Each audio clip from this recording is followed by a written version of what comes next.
One of hip-hop's biggest superstars, Lil Durk, has recently been indicted in a shocking murder-for-hire case, an accusation that has shaken the music industry.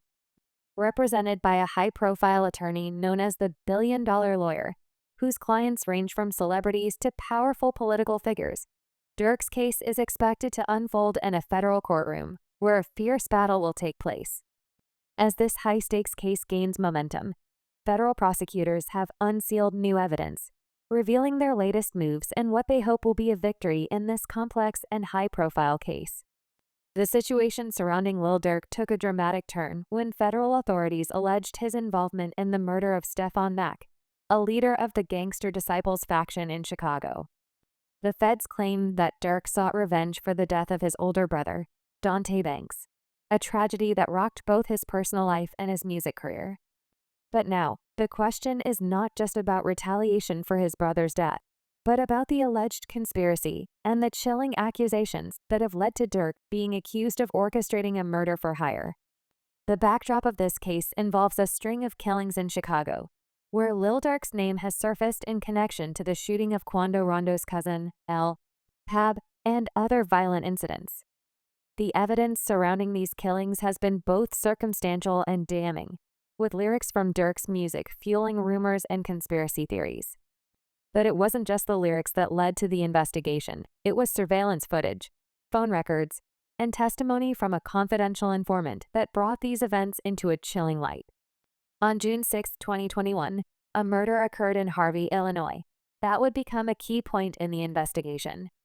Around midnight, outside a nightclub, an officer was injured in a confrontation with an armed man. After the gunfire ceased, 32-year-old Dthang Banks, Durk's older brother, was found dead from a gunshot wound to the head. Despite the initial shock and horror of the event, this murder would remain unsolved for some time.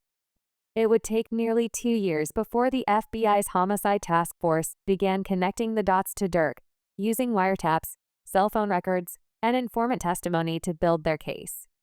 In January 2022, federal agents filed a cell phone search warrant in relation to another murder. This time, the victim was Stephon Mack, a leader of the Smashville faction of the Gangster Disciples. Mack was gunned down just outside the Youth Peace Center in Roseland, Chicago, as he was leaving the building. 2 men exited a stolen vehicle and opened fire, killing Mack instantly. The shooters, later identified as Anthony Montgomery and Preston Powell, fled the scene, but Montgomery made a fatal mistake. He left his cell phone behind. The investigation took a strange turn when Montgomery's girlfriend reported the phone as stolen 3 minutes after the murder.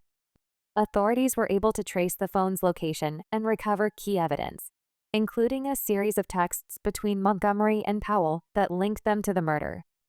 These texts suggested that Durk had a direct hand in funding the hit, providing the money to carry out the killing in retaliation for his brother's death.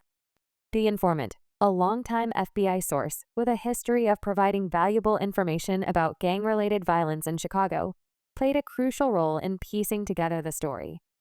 The informant revealed that Montgomery, also known as AJ, was a member of the Mike City faction of the Black Disciples, a group that controlled a section of Chicago's South Side. According to the informant, Durk had been offering money for anyone who could kill members of the Gangster Disciples, particularly those connected to the death of his brother, Dthang Banks. The FBI's investigation uncovered a chilling pattern of violence that connected multiple murders, including that of Stephon Mack. Mack's murder was particularly brutal. Surveillance footage showed the assailants waiting in a black Chrysler, which had been parked for nearly 40 minutes before they shot Mack with a Ruger R556 rifle. During the attack, a security guard at the Youth Peace Center attempted to intervene, but was shot in the leg by a second assailant, later identified as Powell. The FBI was able to link the vehicle to Powell and Montgomery through fingerprint analysis and cell phone records. Additionally, Montgomery's texts suggested that he had been paid for the murder, and the FBI uncovered communications that indicated Durk was behind the funding. As the investigation continued, the FBI drew connections between Durk's music and the violence that surrounded him. In particular, they pointed to his song, Aha, which they believe references the murder of Mack, and suggests that Durk was bragging about paying for killings. 5 days after Mack's death, Montgomery purchased a new phone, and further texts between him and Powell discuss payments for the murder. One text message contained a chilling reference to OTF, Durk's label, suggesting that the payment for the hit had come from the rapper himself. It was not just the direct connections to Mac's murder that put Durk under suspicion. The informant also revealed that Durk had been involved in a series of violent actions, including offering money for the deaths of individuals associated with the gangster disciples. This included not only the murder of Mac, but also other killings that had been carried out by his associates. The FBI was able to tie these acts of violence to Durk's organization and further cement their case against him. Despite the mounting evidence, there are still many questions about the extent of Durk's involvement in these crimes. The prosecution has not yet formally charged him with the murder of Mac, and there are doubts about whether they have enough evidence to convict him.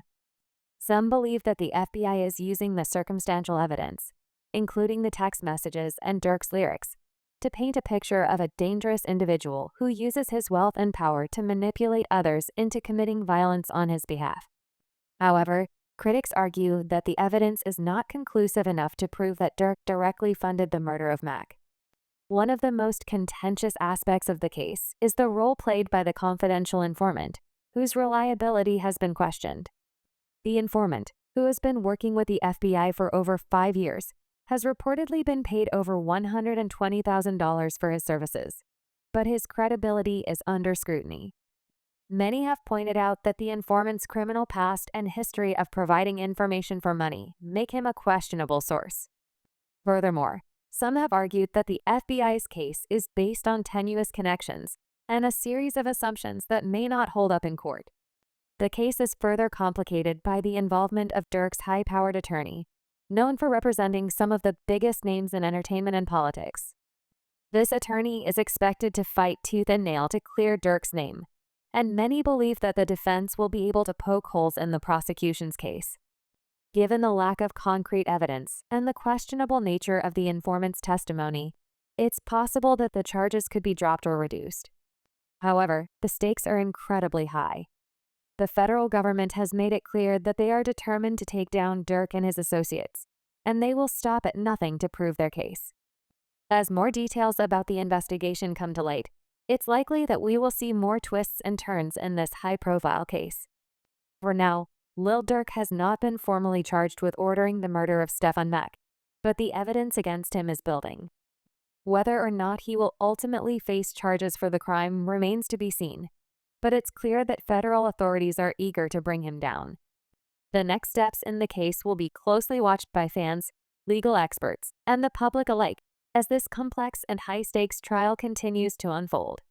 As the legal battle intensifies, it's important to consider the larger implications of this case.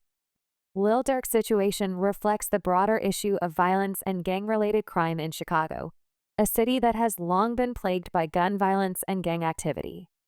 Durk, who has used his music to document the harsh realities of life in the city, now finds himself at the center of a federal investigation that could change the course of his career and his life. Whether or not Lil Durk is ultimately convicted, the case will likely serve as a cautionary tale about the dangers of becoming too deeply entangled in a world of violence and crime. Durk's rise to fame has been marked by his ability to navigate the streets of Chicago while simultaneously building a successful music career. However, as his involvement in this case suggests, the line between the two worlds is often razor-thin, and the consequences of crossing it can be severe. As this case moves forward, fans and critics alike will be waiting to see how it plays out.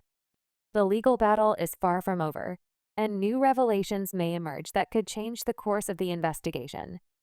For now, it's a waiting game, as both the prosecution and the defense prepare for what promises to be a lengthy and high-stakes courtroom drama.